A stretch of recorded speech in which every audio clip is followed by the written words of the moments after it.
இளைஞர்கள் நல்ல இளைஞர்கள் இருந்தால் மட்டுமே நாம் வளர்ந்த இந்தியாவை காண முடியும். ஏனென்றால் நமது நாட்டில் எதை சொன்னாலும் முடியாது என்ற வியாதி உள்ளது. கரிகாலன் முடியாது என்றால் தமிழ்நாட்டில் கல்லணை வருமா? கிடையாது இல்லையா? கல்லணை வந்திருக்க முடியாது. பிரிட்டிஷ் ஏகாதிபத்தியை எதிர்க்க முடியாது என்று காந்தியடிகளும் சுதந்திர போராட்ட வீரர்களும் நினைத்திருந்தால் நமக்கு சுதந்திரம் கிடைத்திருக்காது இல்லையா?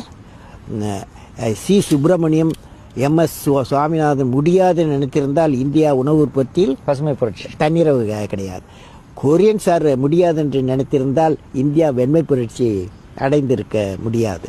விக்ரம் சாராபாய் முடியாது என்று நினைத்திருந்தால் இன்று செயற்கைக்கோளை இந்தியா ஏவி இருக்க முடியாது இல்லையா? முடியாது என்ற நோய் நம்மிடம் பல பேரிடம் அதிகமாக உள்ளது. முடியும் என்று நம்பும் மனிதனால் நாம் வரலாறு படைக்கப்பட வேண்டும். முடியும் என்ற நம்பிக்கை கொண்ட 54 கோடி இளைஞர் தான்